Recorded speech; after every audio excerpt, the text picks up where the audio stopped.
Hi, my name is Tiago Duarte and welcome to another video tutorial. In today's video we are going to talk about sidechain processing. And I already have here a loop that I created from my previous video talking about sidechain, but that one is in Portuguese. I usually do one video in Portuguese and another in English so that I can reach a broader audience and help more people. So I already have here a drum loop and a bass loop, and what I'm going to do is to explain you the concepts of sidechain processing and or parallel processing or whatever you want to call it. And what I want to say here is that sidechain is not compressing bass through kicks. Using kicks. That's one of the ways of using sidechain. But for instance, if you do a parallel mix or a parallel send to a reverb or even a delay track, that's also sidechaining. Sidechaining is everything that you do when you send a copy of a signal to another one. So that's it.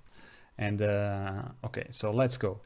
The first thing we are going to do is to compress the bass using the kick, so that this is especially important for EDM producers or people that trying to do more electronic dance music, even house or dubstep or whatever, what kind of electronic dance music, mainly because you want the punch of the kick to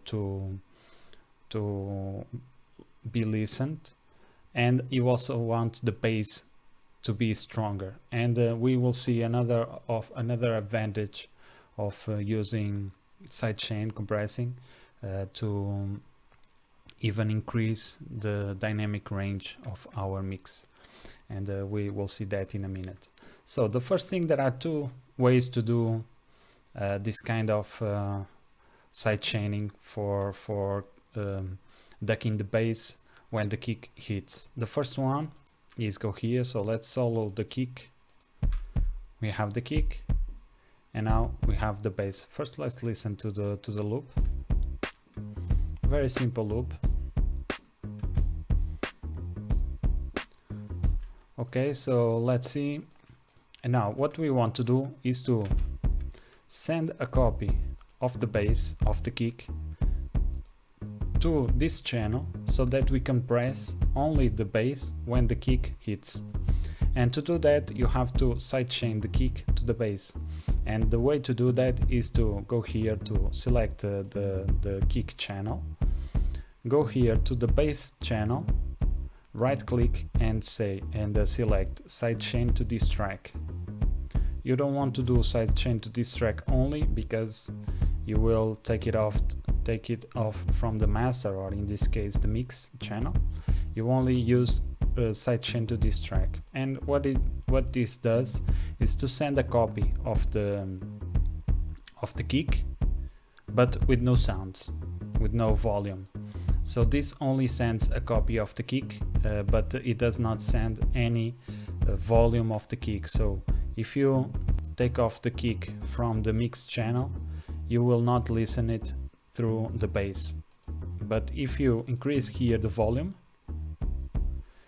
you now start listening the kick here in the alongside with the bass channel. So we don't want that, we just want the information, not the signal itself. The next thing to do is go here to the bass and choose, for instance, the Fruity limiter. And this one also has, it's a limiter but also can be used as a compressor.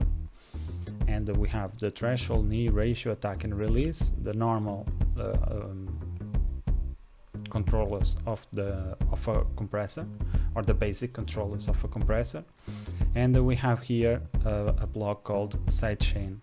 And if you right click here, you will see that you will get here the name of this channel.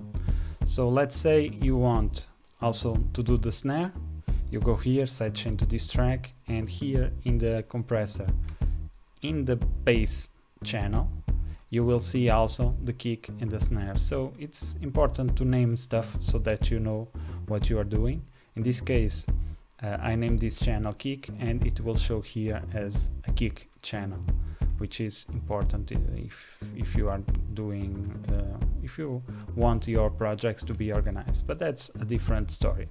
So let's take out here the sidechain of the snare, and let's work here in the compressor of the bass channel.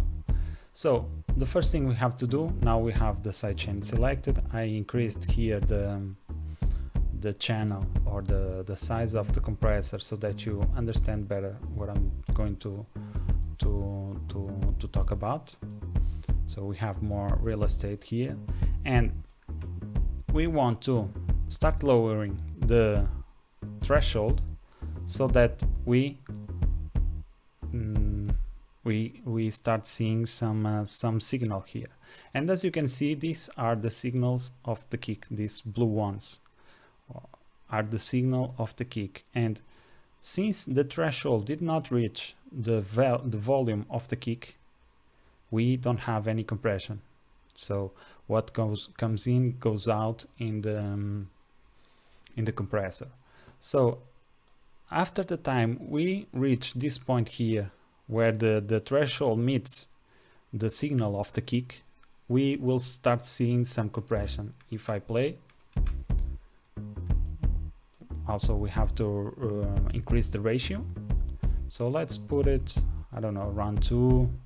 You can put it 3. You can also have more strong ratios here, but normally basses are between 2 and 5, so 3 it's a okay number. But you can also try it out with different volumes or with different ratios and see what works best for you, because there is not a specific or a formula for compression. It all depends on the sounds that you are using.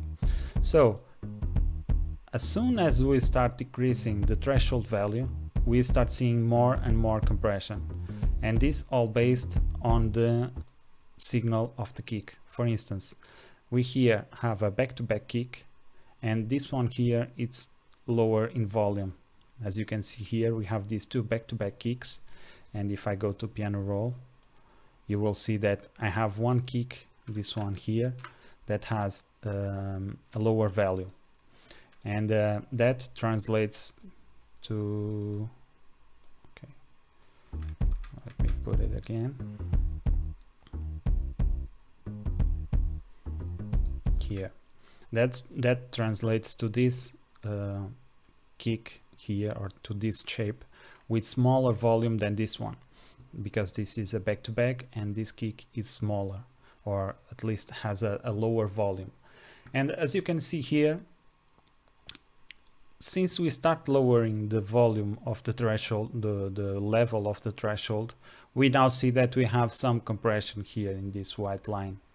And another thing that we can do to understand that is being compressed is here, this purple signal that goes here. I hope you can see this purple signal.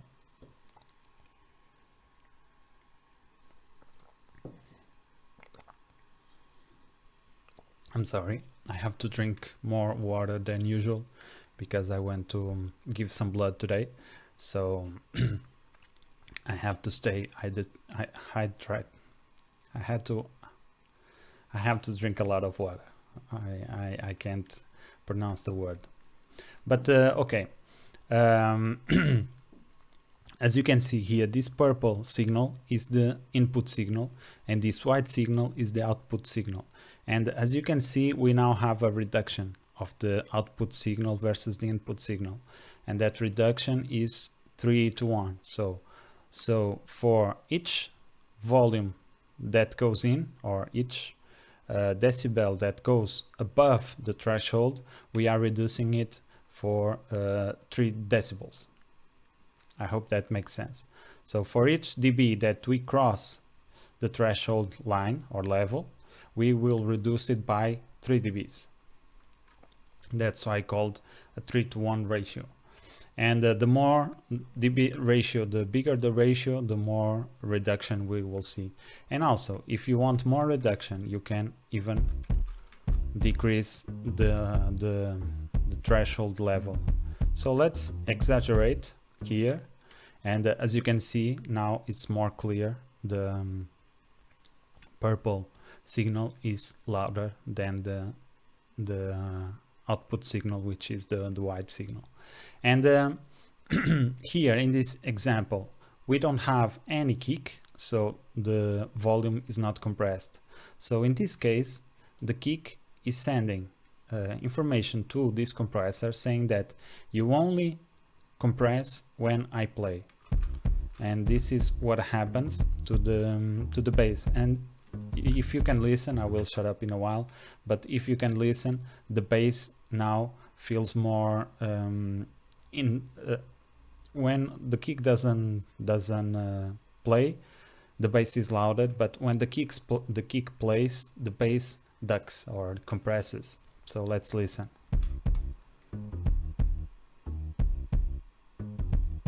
Now without.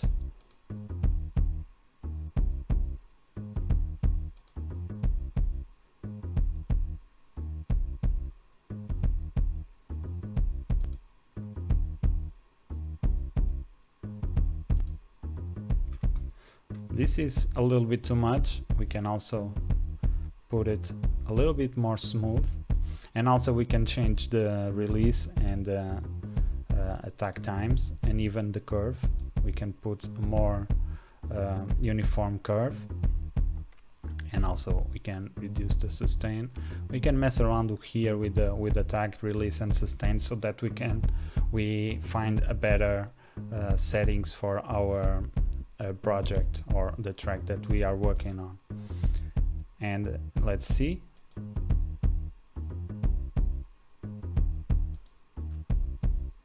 In this case it's more even. You can listen the kick and you can also listen to the bass, and they seem more normalized. So if I take off the limiter or the compressor, you can see that it's more boomy. The bass and the kick are more boomy. And if I turn it on again, we don't have that boominess of the bass alongside with the kick, because the bass is being compressed when the kick is being played. And one of the advantage of this kind of processing, you can see, is in the master volume. So let's see, now we have the bass with the compressor or the sidechain compressor, and let's see the volume here in the master output or in the master channel. We have around -7, -8, not sure, but that doesn't matter even too much. So we can see here -757. You can see here in the int bar, when I put the mouse cursor around here, this level, we can see that is around -757 dBs. And if I now go here to the bass and remove or disable the sidechain compression, you will see a difference in the signal. Now you can see that we are reaching the -6 dBs.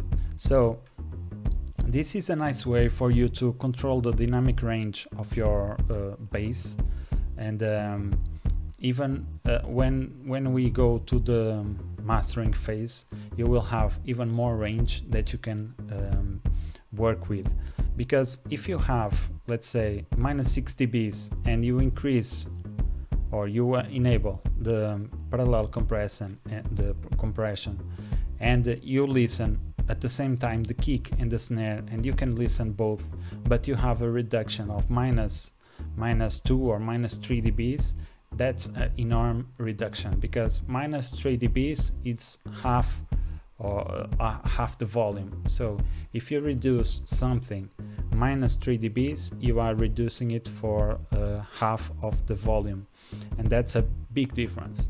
So you just gained 3 dBs of headroom for your mixes, and that will translate in a even higher dynamic range when you are mastering. So that's one of the ways of doing this kind of parallel processing or sidechaining, when you are compressing the kick, the bass, based on the kick. Another way of doing this is using automation. So let's go here to the pick controller, and as you can see here, every time I have a kick, I also have a controller here. Let me increase here this a little bit so that we can listen better, and I will increase the volume a little bit. And as you can see here, when we have a kick, we have here a pick also.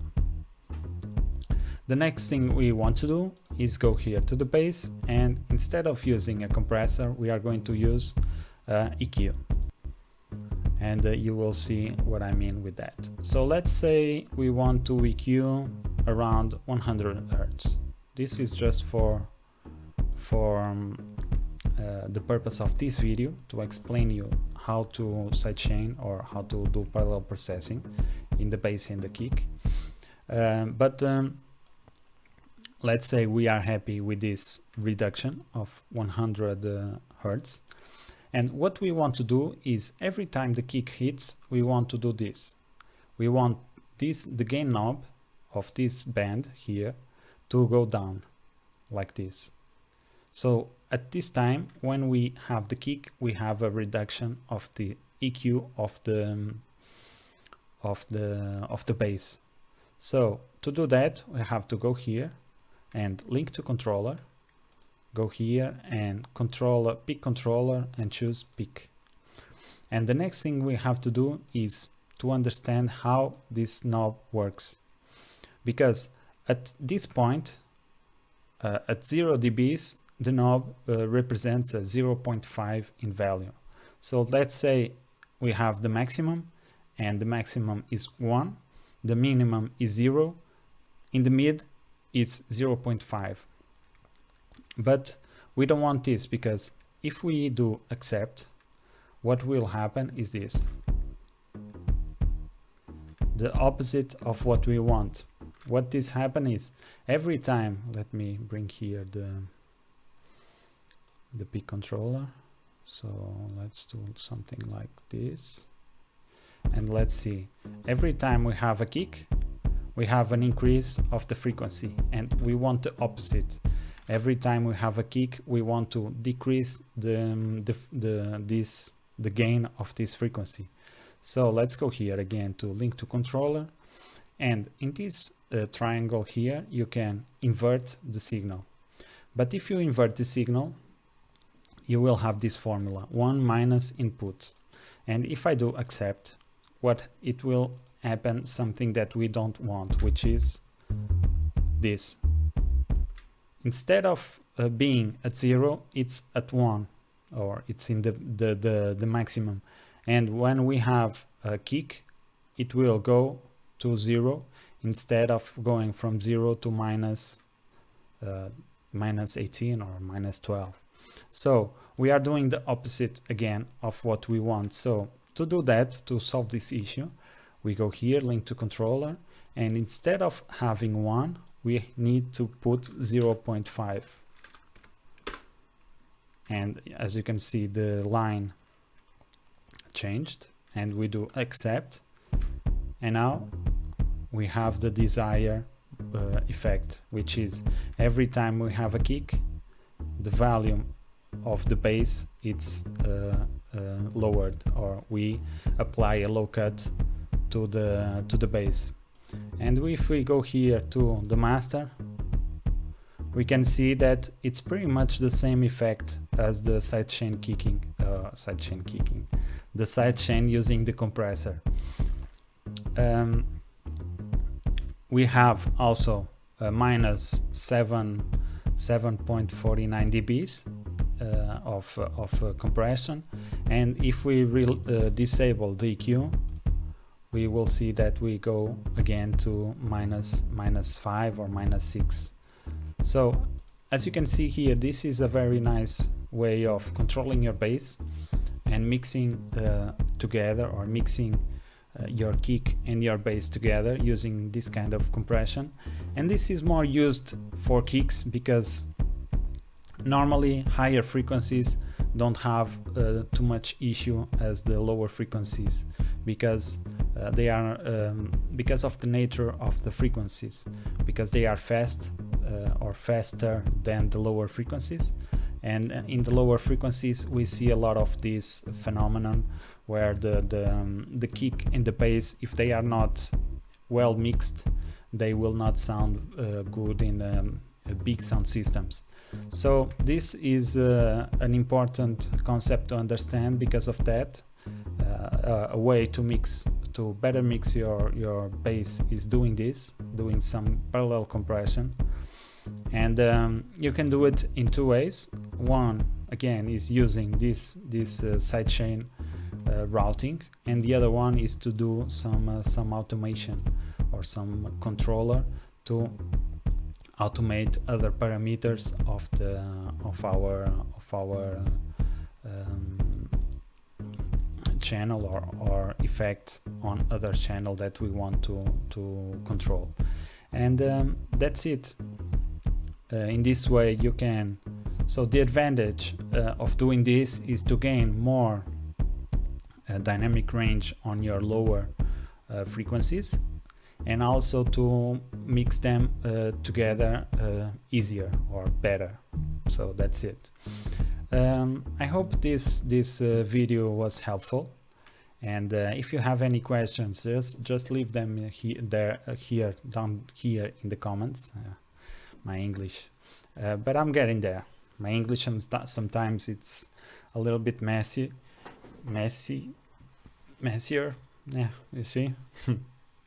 But I think what matters is that I'm trying to teach, and I hope I don't bore you with my English and or drive you away with my English. So on that note, if you are new here to this channel, subscribe and activate the notifications so that you know when we upload new videos. And also visit our website www.dailybeats.pt. And if you have any questions or any ideas for future video tutorials, just leave them in the comments, and I will answer. And that's it. I hope you enjoyed this video. My name is Tiago Duarte, and I'll see you in the next one. Peace.